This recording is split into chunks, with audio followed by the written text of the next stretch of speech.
జై శ్రీరామ్ అందరికీ నమస్కారం వెల్కమ్ టు న్యూస్ అఖండ నేను మీ కస్తూరి శ్రీధర్ మిత్రులారా బహుశా నిన్నటి నుంచి ఒక న్యూస్ బాగా వైరల్ అవుతుంది ఈ పాకిస్తాన్ కాలనీ అనేది ఒకటే మన భారతదేశంలో ఉండాలి అని చెప్పేసి దాని గురించి ఈ న్యూస్ అన్నమాట ఓకేనా మన దౌర్భాగ్యం ఏంటంటే ఇప్పుడు మన భారతదేశంలో పాకిస్తాన్ కాలనీ ఏందియా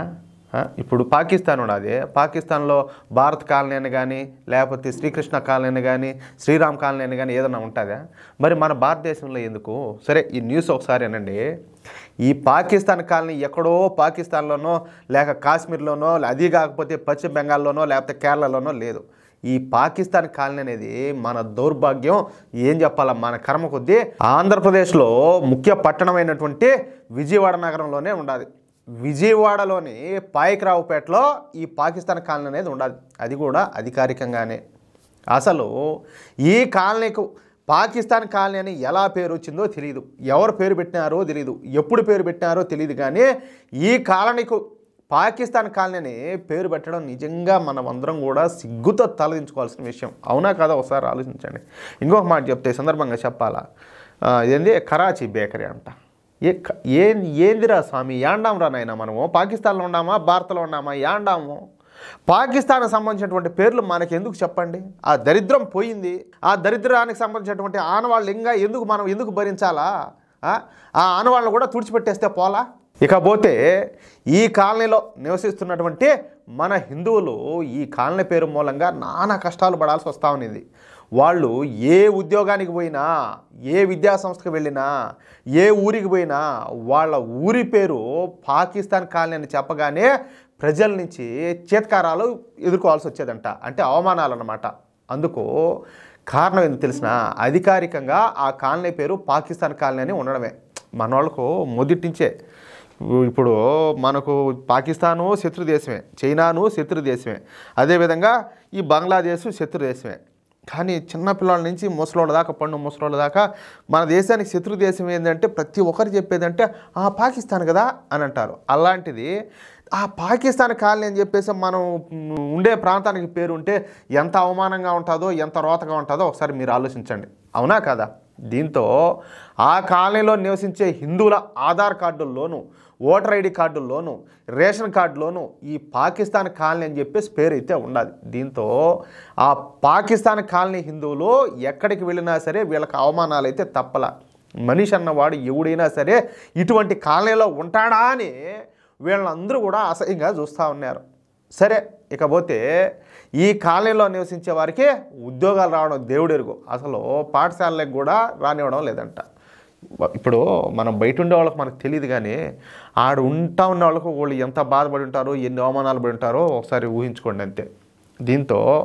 ఈ కాలనీలో నివాసం ఉండేటటువంటి 64 హిందూ కుటుంబాలు ఇక ఉద్యమ బాట పట్టినాయి ఈ క్రమంలోనే వీళ్ళు ఒక సంఘాన్ని ఏర్పాటు చేసుకున్నారు అదే సాగర్ రాజ్పూత్ సేవా సమితి అనే సంఘం అన్నమాట ఇది ఇక ఈ సాగర్ రాజ్పూత్ సేవా సమితి ఆధ్వర్యంలో ఈ కాలనీ హిందువులు ఉద్యమ బాట అయితే పట్టారు ఈ కాలనీ పేరు మూలంగా తమ పేరు చెడిపోతుందని ఎక్కడికి వెళ్ళినా కూడా తమకు అవమానాలు ఎదురవుతున్నాయని ఉద్యోగాలు రావడం లేదని కనీసం తమను పట్టించుకునే నాదుడే లేడంటూ ఈ సాగర్ రాజ్పూత్ సేవా సంఘము అనేక సార్లు ఈ రాష్ట్ర ప్రభుత్వంతో మొరపెట్టుకునింది ముఖ్యంగా వైఎస్ఆర్సీపీ ప్రభుత్వ హయాంలో ఈ సేవా సంఘం కనీసం 50 సార్లు రాష్ట్ర ప్రభుత్వానికి అర్జీలు పెట్టిందంటయా అప్పుడు ముఖ్యమంత్రిగా ఉన్నటువంటి ఆయన జగన్ ఈ విషయాన్ని పట్టించుకోవాలా ఆయన తన పార్టీకు ఎక్కడ ముస్లింల ఓట్లు దూరం అవుతాయన్న భయపడిపోయి ఈ విషయాన్ని పక్కన పెట్టేసినాడు అయితే ఇప్పుడు వచ్చినటువంటి ఎన్డీఏ ప్రభుత్వం ఈ విషయాన్ని సీరియస్గా తీసుకునేది వెంటనే అధికారులు పిలిపించి మాట్లాడినారు ఫైనల్గా ఈ కాలనీ పేరు మారుస్తూ ఒక కీలకమైన అద్భుతమైన నిర్ణయం అయితే తీసుకున్నారు ఈ పాకిస్తాన్ కాలనీ పేరును భగీరథ కాలనీ అంటూ ఒక అద్భుతమైన విశిష్టమైన పేరును పెట్టడం ఇక్కడ విశేషం అనమాట చూడండి మళ్ళా ఏ రాజకీయ నాయకుడి పేరు అదో ఇదో పెట్టకుండా భగీరథ కాలనీ అని చెప్పేసి ఒక అద్భుతమైన మంచి పేరు పెట్టారు మనకు సంబంధించిందే ఇక ఈ పేరు ఈ రోజు నుంచే అధికారికంగా అమలులోకి రానుండాలి అంటే పాకిస్తాన్ కాలనీ పేరు అధికారికంగా ఈ రోజు నుంచి భగీరథ కాలనీగా పిలువబడతాయన్నమాట. ఇకపోతే ఈ కాలనీలో నివాసం ఉండే ఈ ప్రజల ఓటర్ ఐడి కార్డులు, ఆధార్ కార్డులు, రేషన్ కార్డులు ఉన్నటువంటి ఈ పాకిస్తాన్ కాలనీ అన్న పేరును తీసేసి భగీరథ కాలనీగా మార్చడానికి ఈ కాలనీలో ఏకంగా 3 ఆఫీసులను ఏర్పాటు చేశారు. వచ్చే 10 రోజుల్లో, కేవలం 10 రోజుల్లో ఈ కాలనీలో నివాసం ఉండేటటువంటి అందరికీ చెందిన అన్ని కార్డుల అడ్రస్లను మార్పు చేయనున్నారు. ఇది నిజంగానే చాలా మంచి విషయం, గొప్ప విషయం, అవునా కదా? ఇన్నాళ్ళకైనా ఈ విషయాన్ని గుర్తించి సరైన చర్యలు తీసుకున్నందుకు ఆంధ్రప్రదేశ్ ఎన్డీఏ ప్రభుత్వానికి ధన్యవాదాలు చెప్తున్నా మన న్యూస్ అఖండ ఛానల్ తరఫు నుంచి. అవునా కదా మిత్రులారా? ఎంత మంచి వార్తో ఒకసారి మీరు ఆలోచించండి. అసలు మీకు తెలిసినో లేదో, ఎందుకంటే మీడియాలో ఉండే వాళ్ళకి మాకు తెలుసు, దేశవ్యాప్తంగా ఈ న్యూస్ వైరల్ అవుతుంది. ముందు ఎంతమందికి తెలుసో తెలియదు, నాకు తెలియదు, కానీ ఇప్పుడు ఊరినైనా ఈడ ఆంధ్రప్రదేశ్లో పాకిస్తాన్ కాలనీ అనేది ఉండిందంట, ఇప్పుడు దాని పేరు మార్చారంట అని. మనకు స్వాతంత్రం వచ్చింది ఎప్పుడు, ఇప్పుడు ఈ కాలనీ పేరు మార్చింది ఎప్పుడు? ఇన్నాళ్ళు మనం ఏం చోద్యం చూస్తూ ఉన్నట్టు. ఏదేమైనా కానీ ఇటువంటి మార్పులు చేర్పులు చేయాలా, ఇలాంటి నిర్ణయాలు తీసుకోవాలంటే అది ఒక ఎన్డీఏ ప్రభుత్వం వల్లనే సాధ్యం అవుతుంది. ఏమంటారా? అది నా నిర్ణయం, నా అభిప్రాయం. మిత్రులారా, మీకు ఈ న్యూస్ నచ్చినట్లయితే, అదేవిధంగా నా అభిప్రాయంతో మీరు ఏకీభవించినట్లయితే తప్పనిసరిగా ఈ న్యూస్ నలుగురికి షేర్ చేయండి. అలాగే ప్రతి ఒక్కరూ మీ యొక్క అమూల్యమైన అభిప్రాయాలను ఖచ్చితంగా కామెంట్ చేయండి, ఓకేనా? ఇంకో మాట,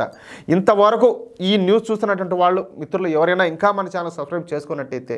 దయచేసి పెద్ద మనసుతో ప్రతి ఒక్కరు కూడా మన ఛానల్ సబ్స్క్రైబ్ చేసుకోండి, సపోర్ట్ చేయండి. మీ సపోర్ట్ మాకెంతో అవసరం. ఎందుకంటే మేము దేనికోసం పనిచేస్తున్నామో, ఎందుకు పనిచేస్తున్నామో మీకు తెలుసు, మీ మనసుకు తెలుసు. సపోర్ట్ చేయాల్సిన బాధ్యత మీది, ఓకేనా? ప్లీజ్ సపోర్ట్ చేయండి. జై శ్రీరామ్, జై హింద్.